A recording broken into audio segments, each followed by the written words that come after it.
The Whole Home Show with Tony Joe on CFAX 1070. Thanks for tuning in. You're listening to The Whole Home Show, and I'm Tony Joe. Our show is brought to you in part by Denise Webster, mortgage broker with Dominion Lending Services, Modern Mortgage Group, and Lori Zorn, insurance manager for Island Savings. If you need an opinion from experts in insurance and mortgages, you can always contact Denise or Lori. They are great people to chat with. To find them, just visit the CFAX 1070 website and look under shows. There you'll find us, The Whole Home Show with Tony Joe, and there you'll find their contact information, or you can always find me online or on social media. Speaking of which, if you're thinking about buying or selling a home and you're looking for an experienced agent, I do that. That's my main job. CFAX and this show I love doing on a weekly basis, but I've been selling real estate for 26 years here in Greater Victoria. I have been a top agent with Remax Camosun, which is Victoria's most productive real estate brokerage, and I've been there for many years, and I'd be happy to serve you as well too. On our show today, we're talking about earthquakes and planning for such eventualities. We have in our studio from Total Prepare, Alison Stewart, and from Quake Safe, Mike Ursel. Let's start our show with our weekly listener question. If you have a question or curiosity about real estate, call us on our hotline, which is 250-414-6540. That's 250-414-6540.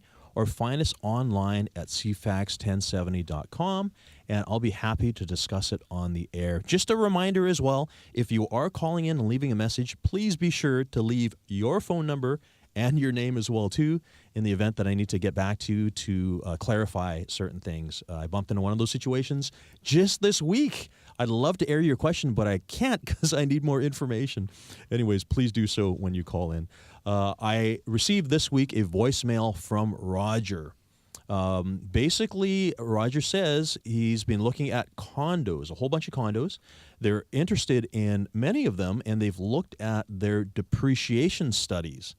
And he wants to know how you can tell if it's a good building or a bad one. We've had conversations about depreciation reports on our show in past. We've had Russell Cass from Home Check. I'll talk about him in just a moment. Talk about why depreciation reports exist. For those of you who perhaps missed that show, it has been part of the provincial legislation that strata corporations need to have depreciation studies done on a regular basis on their properties. What a depreciation report is, basically, is an outline of all the major systems of a strata, like an apartment building, for instance. Things like the elevator, the air conditioning systems, the lighting systems, all of those things outlining what their lifespans are, and also applying some math to determine how long the specific units lifespan will be, in addition to how much the strata needs to save in order to make sure that when it does come time for that system to be replaced, the money will be in the bank. Because one of the things that owners are always afraid of is, what happens if I buy a condo and the strata decides maybe next year that they're going to spend $1 million doing the siding of the property, or $500,000 doing the elevator when the money isn't there. Well, that means, of course, it's special assessment time. So you need to write an ugly check, maybe $20,000 or $40,000 or $50,000 on something that you just moved into. It doesn't really seem all that fair.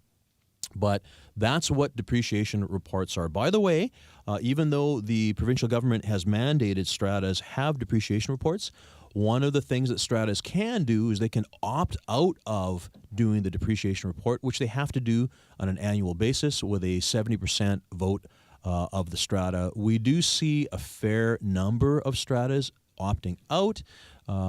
We had Chris Gill from the Condo Group on our show several months ago. I think his guesstimate was something around 15% of stratas don't have depreciation reports. It might be 15 or 20%. So they don't all have depreciation reports. By the way, just because a building doesn't have a depreciation report doesn't mean it's bad.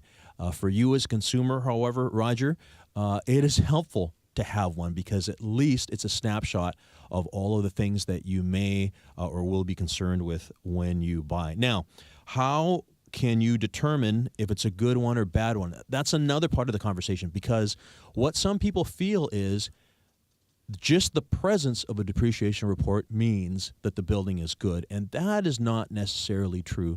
Something that we as real estate agents have noticed is there is a differing quality of depreciation reports out there too. There's a number of engineering companies or companies that provide these reports, and they all do them differently. By the way, there isn't really a set standard, I understand, of depreciation reports. So as much as their content is somewhat fixed, how they present it and how the report is written out is often very different as well too. Now, we real estate professionals, we are not engineers.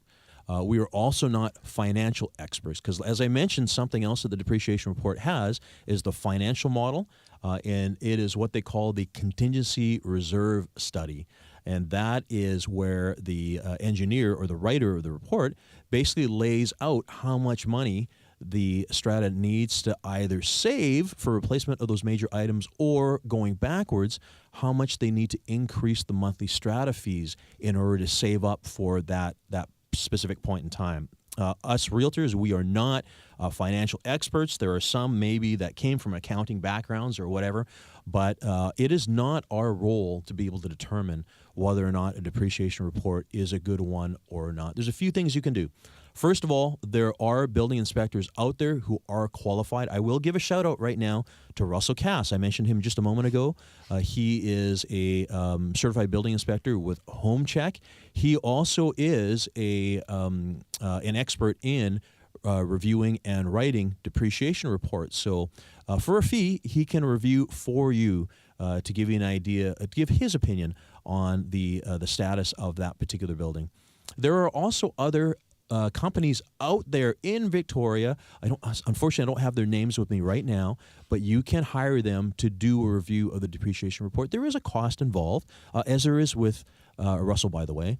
I think you're talking somewhere around $400 for a review. These documents, by the way, these are 150 or 200-page documents with a lot of technical jargon, so it does require somebody who knows what they're doing to review this. But there are companies out there, and there are also law offices who provide the service of not only reading the depreciation reports, but also reviewing things like the strata, bylaws, financial statements, minutes of strata meetings or annual general meetings, special general meetings, all of those things, just to get a sense of whether or not there are any issues that have happened or if there are any issues that may be coming in the upcoming future. Speaking of which, by the way, you are going to want to make sure that you have a good read through of those strata minutes, because sometimes you get a really good sense of what that strata is like. When you think about it, as you're buying a strata, it's like another level of government. The strata has a strata president, a secretary, a treasurer, a vice president. They have rules and bylaws to adhere to. You're going to want to make sure that it feels good and that you can fit into this particular strata. And always make sure you call either the strata president and or the property management company to get a sense of what they're like and get a sense of what is upcoming in the building. Things that you don't want to be surprised about, because the worst thing, Roger, is I wouldn't want you to move into a building and find out that you have a $20,000, $40,000, or $50,000 special assessment. It's the kind of news that you don't want to get. If you have a real estate question that you'd like answered on our show, please visit CFAX1070.com. That's the website. There you'll find the whole home show with me, Tony Joe. Or you can call our hotline, which is 250-414-6540. That's 250-414-6540. If you are a podcast listener, you can hear our past shows. You can download our podcast on either iTunes or Google Play. Or again, just referring back to the CFAX 1070 website, our shows are streaming there for you as well, too. We have a great show today. We're going to be talking about things that I don't think we get a chance to talk about often, and I think it's important to talk about based on where we are geographically on the globe. We're talking about disaster preparedness. We're talking about earthquakes and other things that will have a serious effect on not only you and your home, but this community in general as well, too. I'm excited here because I want to learn all about this. I often think that I'm not well enough prepared, but I think after our show today, I hope to be so. We're going to take a quick little break here. When we come back, we'll be joined with Mike from Quake Safe. Back in just a moment. You're listening to The Whole Home Show with Tony Joe on CFAX 1070. Thanks for coming back. You're listening to The Whole Home Show, and I'm Tony Joe. West of Vancouver Island and extending from the north tip of the island to Northern California, the oceanic Juan de Fuca plate is moving towards North America at about 2 to 5 centimeters a year.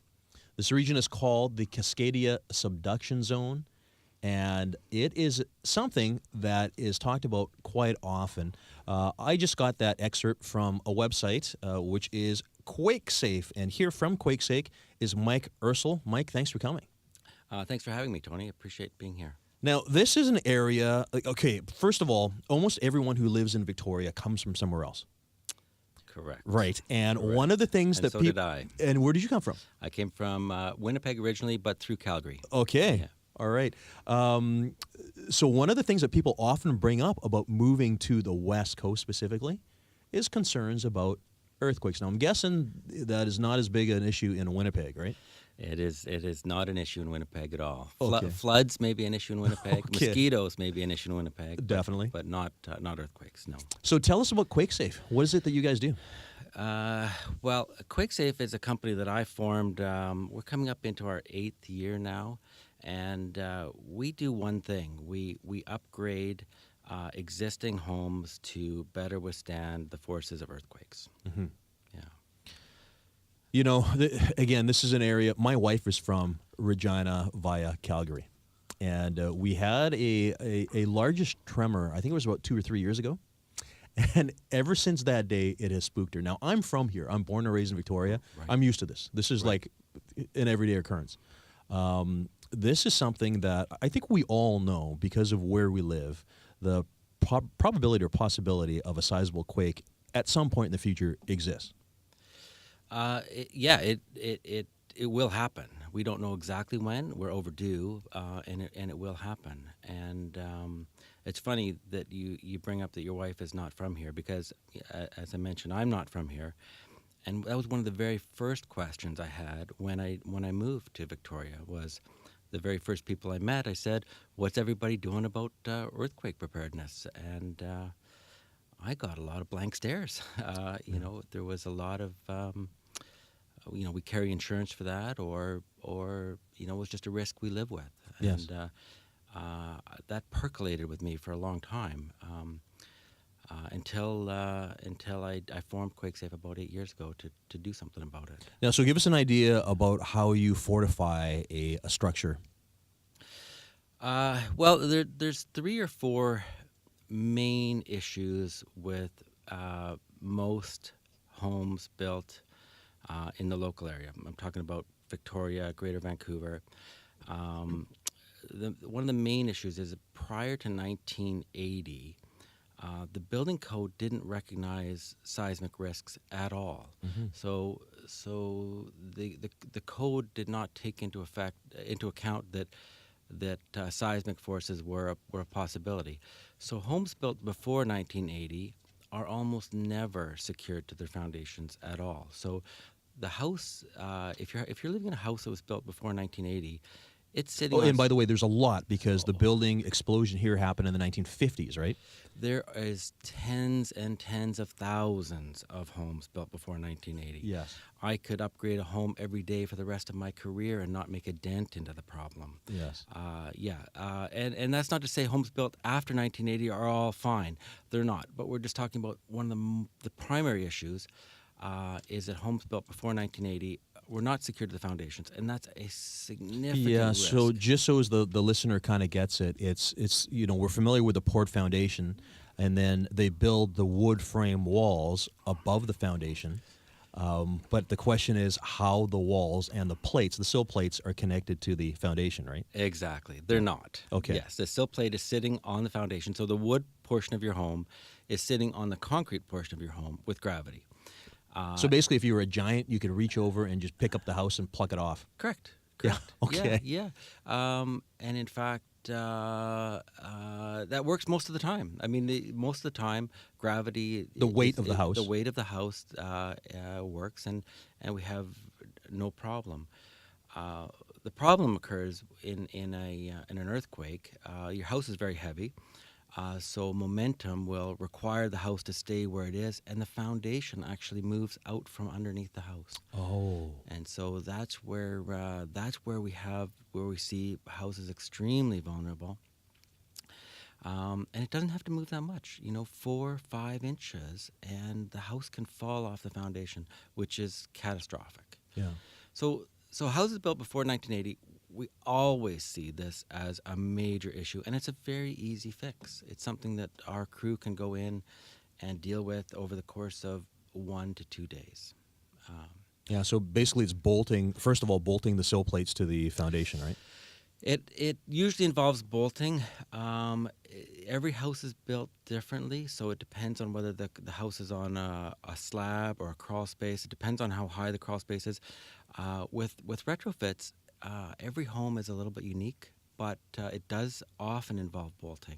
Mm-hmm. If we can't bolt... because sometimes the walls are finished and you can't get into the Yeah, finished walls don't pose a problem for us. What happens is when foundation heights don't allow for us to get our tools in there. So we have to go in with big, fairly heavy concrete drills and that sort of thing. So if the space does not allow for us to get tools in there, there are alternatives that we can do with specialized hardware that will come in from the side of the foundation. Yeah. Great. So we've been talking about bolting the sill plate to the foundation. What other means or things can you do? Yeah. So the next thing is the homes tend to be vulnerable in their lowest level. So there's a force called shear force, which basically means that on a beam the force is acting in opposite directions on the beam. So generally crawl spaces and lowest levels are built with studs, and studs are very effective in what we call compression, or forces, downward forces, but they're not very good on shear forces, so sideways forces. So there's a way that we can strengthen those lowest levels by installing shear walls. And again, shear walls became part of the building code significantly after 1980. So there's things that we can always do to generally make homes safer. Yeah. There's no question they build homes very differently here in the West Coast. I spent a fair amount of time in the East, for instance. I was in Ottawa a couple of weeks back, and you look at things built of stone or concrete. Yeah. Of course, the weather plays a big factor there, right? Yeah, right. But then again, I don't think they have the same issues or potential issues with earthquakes that we do over here, right? No, they don't, and it's a good thing we don't build with stone. Stone generally does not do well in earthquakes. Brick generally does not do well with earthquakes, but wood frame houses, if they're attached to the foundation and they're reinforced in some key areas, do extremely well in earthquakes. Yeah, actually, you just reminded me of something. I'm a big fan of Mythbusters. I watch that all the time. It's not on the air anymore. I like that show too. Yeah, there was an episode where they actually built a brick building and they put it on a platform and they simulated an earthquake, and it was bad. Yeah, no, the bricks, the mortar between the bricks liquefies, and the bricks themselves seem to be fine, but they don't stay together. Yeah. And they knock inward. So, Mike, if people need to reach you, how can they do that? A couple ways. They can always reach me by email. My email address is mike@quakesafe.ca. That's Quakesafe, all one word, .ca. They're welcome to visit our website, which is quakesafe.ca, and by telephone, of course. 250-590-8544. Yeah, and I know that you guys are busy because I have been to houses where you have done your job, and it is an area that people are definitely concerned about because I think the big thing from folks that come from out of town are wondering, they're thinking, are properties here earthquake proof? And that I understand there is no such thing as earthquake proof, right? Correct. There is no such It's just thing. a matter of in the event of an incident, are you going to be safe? Correct. And have you taken every reasonable step to make sure your home and your family is safe as possible? Yeah. And that's where you guys step in. That's where we come in. Yeah. That's great. Mike Ursel from Quake Safe. If you have a house, as you said, built 1980 or before, typically, and you're wondering about this, I would suggest that you get in touch with Mike because he can do an assessment. You do assessments, right? We do assessments. Our assessments are free. Yes. Right. And one last thing, how long will a job typically take? You said that you can be in and out in a day or so, right? Yeah. Most jobs take between 1 and 3 days, sometimes as many as 4. But we're generally pretty quick. We're pretty efficient, Well, that's important to know, because I think people want to make sure it's not a 6-month process. It's funny. We do fight that issue, that people think it's going to be more difficult and more invasive than it really is. Well, let's talk about that after the break. We're going to take a quick little break now. Back in just a moment. Now, The Whole Home Show with Tony Joe on CFAX 1070.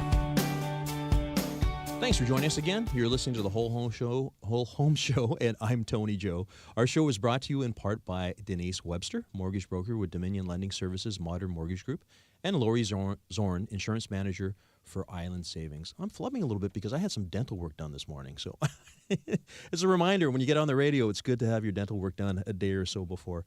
Our next guest is Alison Stewart with Total Prepare. Now, while she's never been a scout, she's always lived by the motto of be prepared. Whether it's a well-timed stash of Kleenex, a crucial granola bar, she's ready for any emergency, big or small. She used to be mocked by friends and family for always being prepared, until being stranded for 12 hours on a remote stretch of road in sub-zero temperatures. No one was mocking then. Outside of everyday crises, Alison is careful to keep enough food, water, and supplies for 1 month on hand for more serious disasters. And that's the reason why we have Alison on our show today. Alison, thanks for coming. Thanks for the invite. Tell us about Total Prepare. Now, I've driven by your site. Yes, As our I'm new sure, store. Yes, as I'm sure thousands of people do every day. Tell our listeners where it is. We are by Elk Lake, right next to the Elk Lake Garden Center. We moved into that new space in October, and we're loving it. It's a great spot. And tell us about Total Prepare. What do you guys handle?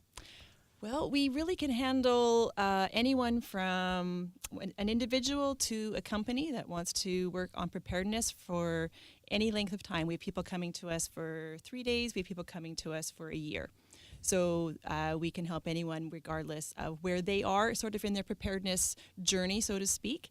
If they are knowledgeable and just need a little bit of help getting it to the next level, or if we have people coming in saying, I have no idea what to do. Mm-hmm. A lot of them are people who have moved to the coast and are not familiar with earthquake preparedness and a little overwhelmed with the concept.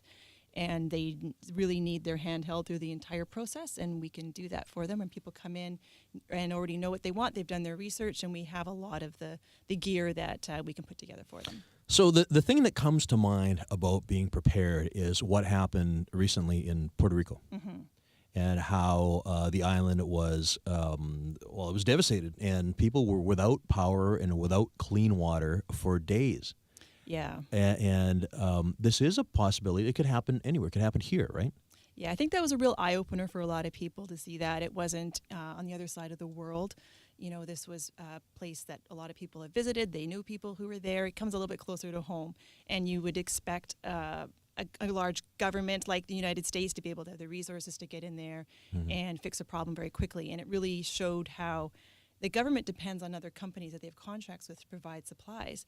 But if there's something of a large-scale nature, those contractors may not have enough things on hand. They'll be scattered everywhere. They just don't even have it. So we have been really low on a lot of emergency preparedness supplies since July, actually, when the forest fires took out MREs across Canada. Yes. We've not had MREs back in stock. We're hoping to get them back in stock this week, but they're already all pre-sold. Okay. So it's important for people to understand that they need to have their own supplies on hand in their home, their car, their workplace, because when something happens, there's not going to be enough on hand for the government to then kind of take those resources and distribute.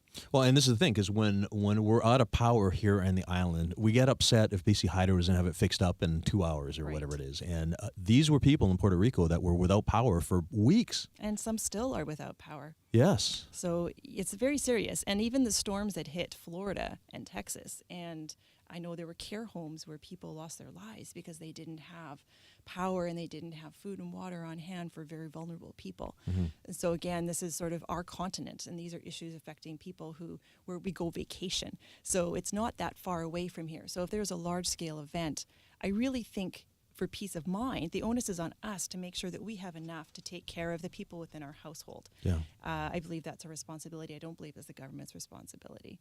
Got it. So give us an example. Run us through what people should have in their home to be prepared. I mean, water's a big one. Water is the most important thing. Yeah. You've got 3 days without it. And people don't always realize how much you need. So the recommended amount is 4 liters of water per person per day. And that's 2 liters for drinking, and then 1 liter for cooking, and 1 liter for sanitation. So, and 72 hours. And by the way, that's probably living very differently than you do right now. Yeah, right? I would That's challenge conserving. people to make note of how much water they use in a day. You brush your teeth, you let the tap run, you wash your hands, how many times you flush the toilet, how much water's going through Yeah. it. And you start to get an idea of how much water we need to maintain our daily life. So water is definitely most important. And I would challenge people to think beyond 72 hours. That is not enough. 72 hours is great for your car or your office. But for your home, 2 weeks is really the minimum that I would suggest for people, for water especially. Okay, so 4 liters per person per day.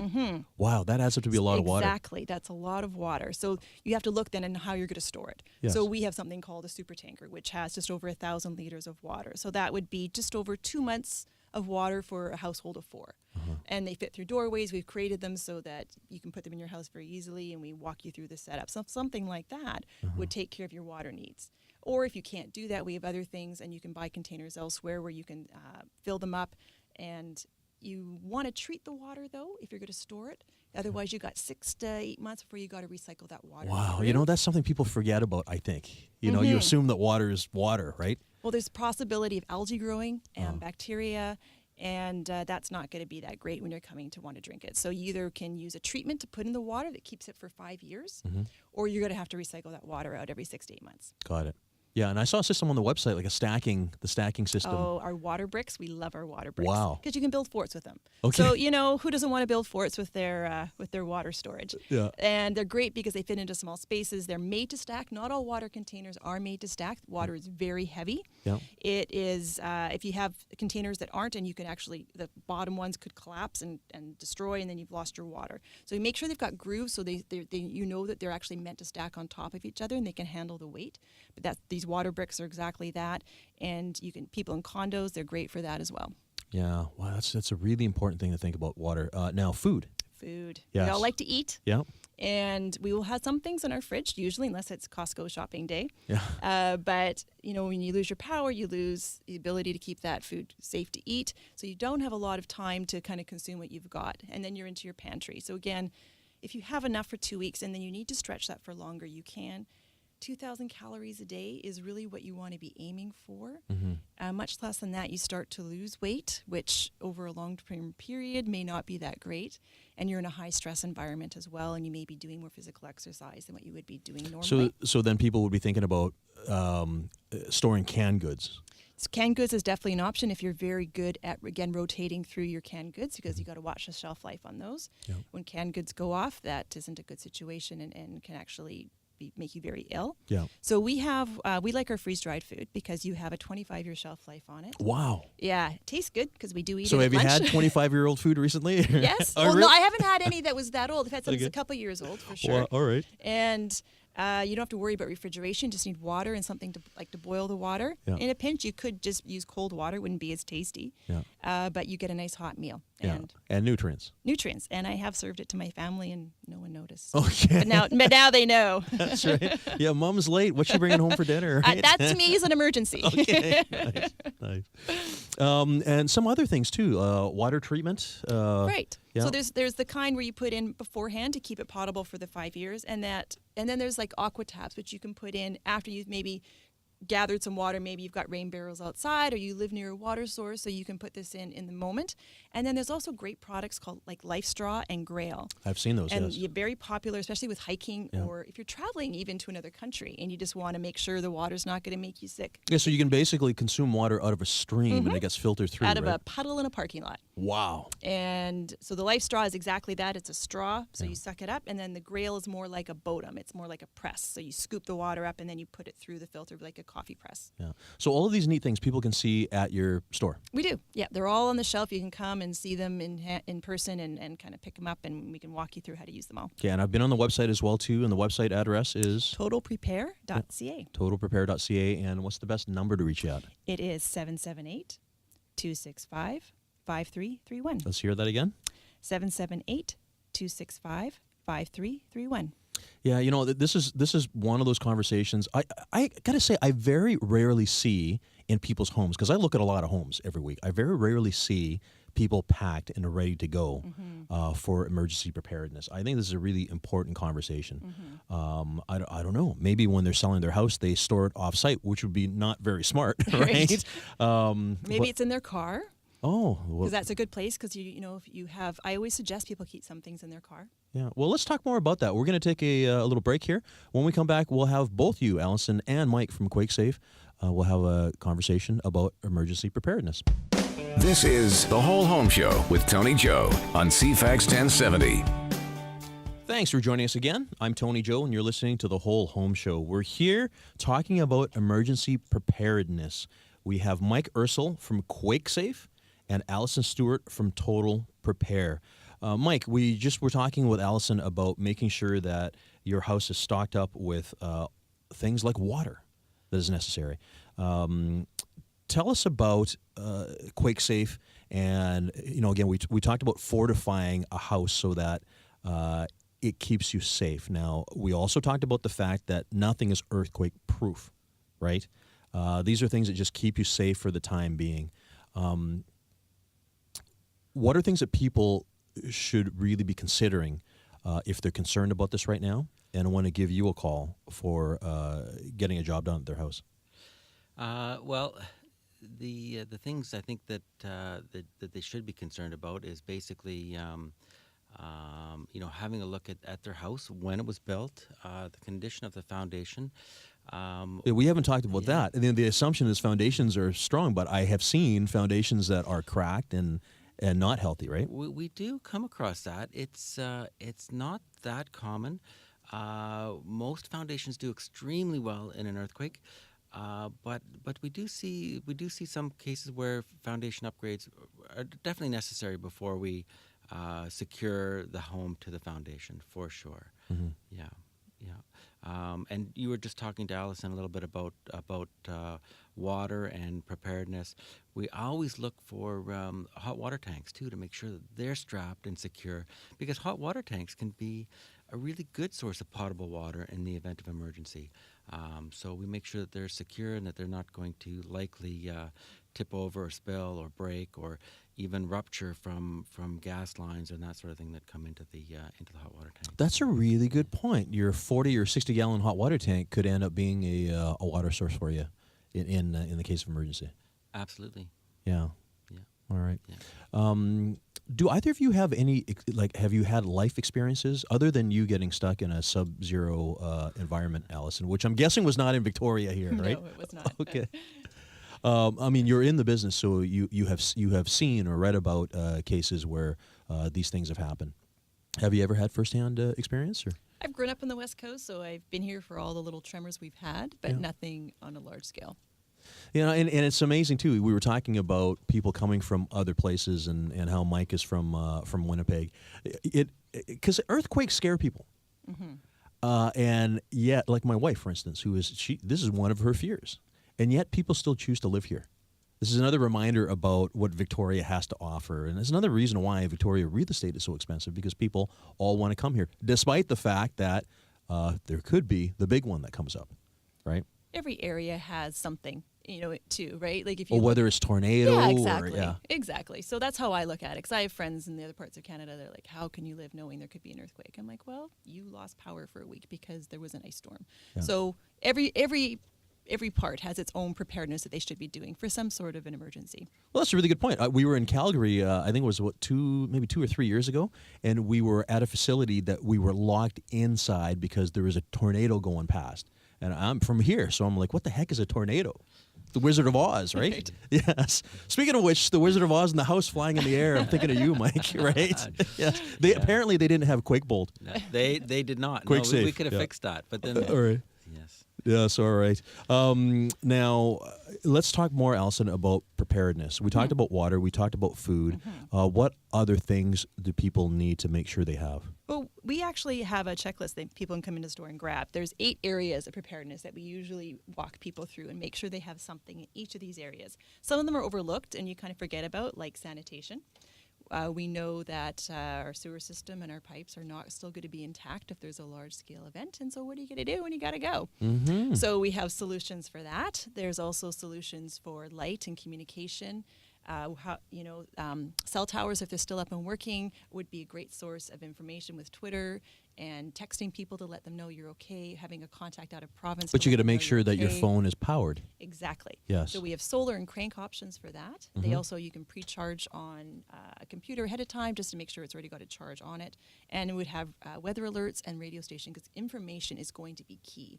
When Calgary had their floods, that was one of the big things that came out of there was how to get information out to the people.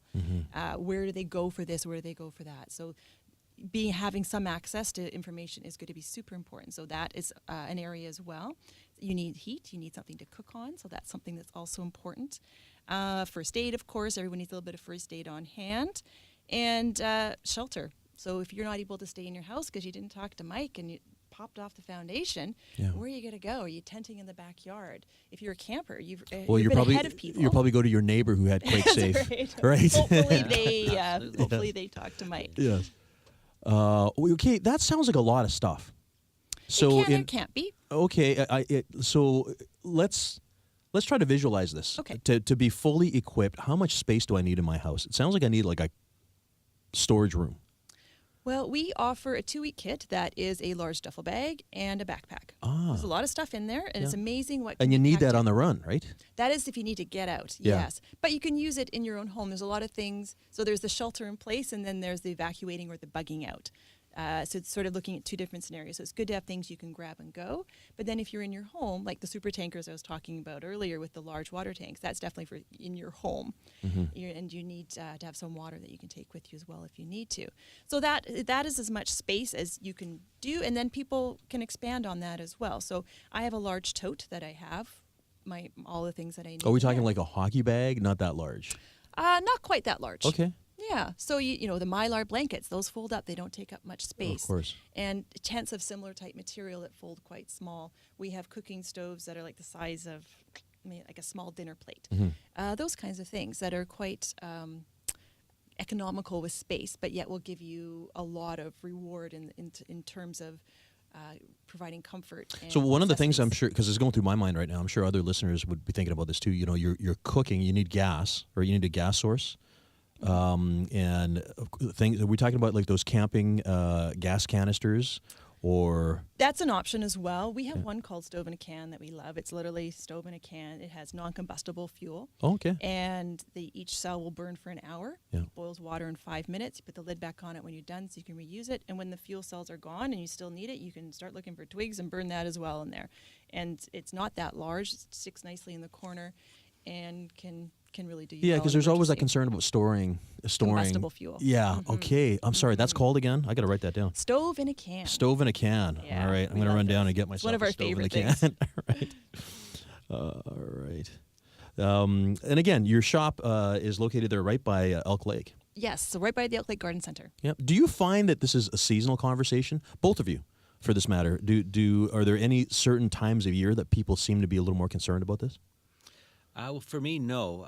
It's not so much seasonal. I become very popular when there's a small shake or some kind of little in the news. tremor. Yeah. I don't have to hear it in the news because my phone starts to ring. So I become very popular with these little reminders. But no, I don't find it seasonal. We're busy all year round. Great. Actually, Mike, while we're at it, and I didn't ask you this off air before. I hope you don't mind me asking, but can you discuss price or a range of what it would cost to get this done, the house? Yeah, and that's an issue that we face quite a bit. Because it depends on the house. Because people think it's going to be very, very expensive, and I can tell you that the price does vary, but in general, maybe 80% of the work we do, which is very effective, falls between maybe $4,000 and $8,000. Oh, okay. So it's pretty economical when you look at the overall price of your house and what's at stake. But It can go over 8,000 and it can be under 4, but 80% sort of falls in that range. Yeah. Yeah, good to know. Yeah. Good. What's the cost of safety, right? Yeah. Yeah. And how about you, Alison? Like, if somebody is looking to invest in a two-week kit or something, what kind of range can they look at? Again, acknowledging the fact that the range can Definitely, be and we based on what they're customize looking for people too, because there's dietary issues and there's 5 people, not 4 people, but around $500 for a 2-week kit.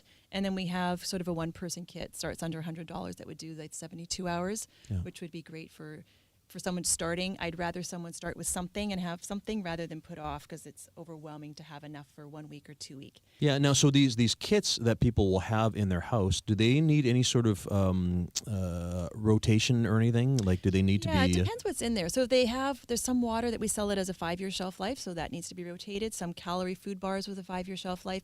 And I think it's good to go through it and just make sure if you got a crank radio or something, you kind of give it a few minutes of crank just to keep it going. And then you make sure nothing's broken or missing. So either like a January New Year's resolution thing, or when you change your clocks, there's a kind of a good kind of reminder to go through your stuff. That's a good idea. You know, I've had a conversation on this show many times about maintenance. Like, we talked about hot water tanks a little while ago, but people should really itemize maintenance items and when to check on them. I think they should add the whole having a look at your emergency preparedness kit and make sure everything is up to date, right? When you need it, you future self will be thanking your past self. Well, and it's the same about the cost as we just talked about. I mean, Mike's talking $4,000 to $8,000. You're talking $500 thereabouts. When that time comes, I think you're going to be very, very happy that money was very well spent, right? Most definitely. Yeah. Wow. Now, again, your website, Alison? It's totalprepare.ca.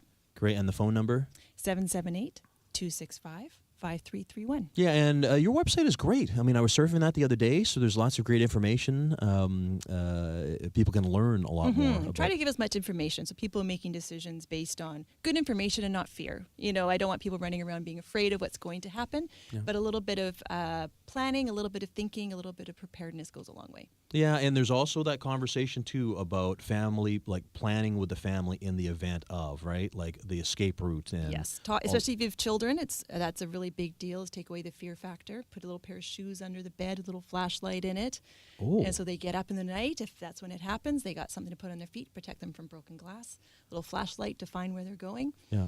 Give them a plan. Wouldn't work for my daughter because she would use that flashlight all the time and it would be out of power. That's why girl. you need one that has crank on it. Oh, she would love that too. Yeah. But good point about the shoes, though. Yeah. And for adults, you need a bottle of wine. Okay. I need to be a bottle of scotch over here. But yes. Mike, how do people reach you at Quakesafe? Yeah, you can reach me directly, Mike at quakesafe.ca. Or our telephone number is 250-590-8544. And I want to remind the listeners as well, too, we touched on it really briefly. Doing an assessment is probably a good thing, right? I always love to do assessments. I love to talk to people. We're no pressure sales. If you want to give us a call, we can schedule you in. It takes 15, 20 minutes. And we can have a really good conversation about where your house is and what we can do to improve it. Yeah, and again, that investment that people will make is an investment in their confidence that in the event that a situation occurs here in town, that their family will be safe. Yeah. And with Total Prepare, making sure that they are stocked up and they can exist for the time needed. We hope that this will never happen. You know, definitely, and not in my lifetime, and hopefully not in my kids' lifetime as well. But we are where we're at, and we all have to be prepared for this when the time comes, right, guys? Definitely. Yeah. Thanks for coming. Alison Stewart from Total Prepare and Mike Ursel from Quake Safe had a great conversation today. To our listeners, thanks again for listening in. I'm Tony Joe. We'll be here for you guys this time next week.